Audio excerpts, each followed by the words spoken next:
ముఖ్యమంత్రి చంద్రబాబు కొందరు ఎమ్మెల్యేల తీరుపైన ఆగ్రహంతో ఉన్నారు. వారి తీరుపైన మంత్రివర్గ భేటీలో చంద్రబాబు అసహనం వ్యక్తం చేశారు. వాటిని కట్టడి చేయాల్సిన బాధ్యతలను ఇన్ఛార్జ్ మంత్రులు తీసుకోవాలని స్పష్టం చేశారు. అప్పటికీ వారిలో మార్పు రాకపోతే ఇక తాను చర్యలు తీసుకోక తప్పదని తేల్చి చెప్పారు. కొందరు ఉద్దేశపూర్వకంగా వ్యవహరించిన కారణం ఏదైనా వారిని నియంత్రించాల్సిన బాధ్యత ఇన్ఛార్జ్ మంత్రులదేనని నిర్దేశించారు. అసెంబ్లీ సమావేశాల సమయంలో కొందరు ఎమ్మెల్యేల తీరుపైన సీఎం చంద్రబాబు ఆగ్రహంతో ఉన్నారు. సమావేశాల సమయంలోనే పార్టీ ముఖ్య నేతలతో వారి తీరుపైన సీరియస్ అయిన సీఎం తాజాగా మంత్రివర్గ భేటీలో అధికారిక ఎజెండా తర్వాత మరోసారి ఈ ప్రస్తావన తీసుకొచ్చారు. ఈ సమయంలో అసెంబ్లీలో చోటు చేసుకున్న పరిణామాలపైన మాట్లాడారు. అసెంబ్లీ సమావేశాల్లో కొందరు ఎమ్మెల్యేల తీరు ఏమీ బాగోలేదని, వారిని అసెంబ్లీ లోపల బయట కట్టడి చేయాల్సిన బాధ్యత ఇన్ఛార్జ్ మంత్రులదేనని ముఖ్యమంత్రి స్పష్టం చేశారు. అసెంబ్లీ సమావేశాల్లో కొందరు ఎమ్మెల్యేలు వ్యవహరించిన తీరుపై ఇన్ఛార్జ్ మంత్రులకు సీఎం దిశానిర్దేశం చేశారు. ఇన్ఛార్జ్ మంత్రులు తమ పరిధిలోని ఎమ్మెల్యేలను నియంత్రించాలని సూచించారు. ఎమ్మెల్యేలు చేస్తున్న తప్పొప్పులను వారికి తెలియజేసి సరిచేసుకోవాలని సూచించాలని చెప్పారు. అయినా కూడా వారు వెనకుంటే తన దృష్టిలో పెట్టాలని నిర్దేశించారు. ఇదంతా ఇన్ఛార్జ్ మంత్రులే బాధ్యతగా చేయాలని సీఎం వ్యాఖ్యానించారు.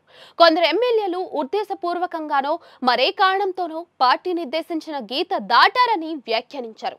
ఇలాంటి పరిణామాలు ముందు పునరావృతం కాకుండా చూసుకోవాలని ఇన్ఛార్జ్ మంత్రులకు స్పష్టం చేశారు. అసెంబ్లీ జరిగే సమయంలో ఎమ్మెల్యేలకు ఏం మాట్లాడాలో ఏం మాట్లాడకూడదో చెప్పాలని సీఎం సూచించారు. ఇన్ఛార్జ్ మంత్రులు తమ పరిధిలో ఉన్న ఎమ్మెల్యేలతో తరచుగా మాట్లాడుతూ రాజకీయంగా సమన్వయం చేసుకుంటూ వారికి సరైన మార్గనిర్దేశం చేయాలని నిర్దేశించారు. అదే సమయంలో మంత్రులకు కొన్ని కీలక సూచనలు చేశారు. మంత్రులు శాఖపరంగా ఎలాంటి విమర్శలకు అవకాశం ఇవ్వకుండా పనిచేయాలని సూచించారు. ఒకవేళ ఏదైనా విమర్శ వచ్చినా కూడా వెంటనే స్పందించాలని కోరారు. ఈ విషయంలో ఎలాంటి అలసత్వం చూపినా కూడా అందరం నష్టపోతామని చంద్రబాబు వ్యాఖ్యానించారు. దేశంలోని తూర్పు ప్రాంత రాష్ట్రాల్లో కనెక్టివిటీ, పారిశ్రామిక ఉత్పత్తి, ఉపాధి అవకాశాలను మెరుగుపరిచేందుకు ఉద్దేశించిన పూర్వోదయ పథకంలో ఏపీని కూడా చేర్చారని, ఈ పథకాన్ని పూర్తి స్థాయిలో ఉపయోగించుకోవాలని సీఎం సూచించారు. మౌలిక సదుపాయాల అభివృద్ధి, రహదారులు, రైల్వేలు, జలమార్గాలు, విద్యుత్ ఉత్పత్తి పెంపునకు పూర్వోదయ పథకం దోహదపడుతుందని, హార్టికల్చర్, ఆక్వాకల్చర్ వంటి రంగాలకు ఊపు తెస్తుందన్నారు. ఈ పథకం కింద రాష్ట్రానికి రానున్న 2-3 ఏళ్లలో సుమారుగా 65,000 కోట్ల వచ్చే అవకాశమైతే ఉందని సీఎం చంద్రబాబు మంత్రులకు వివరించారు.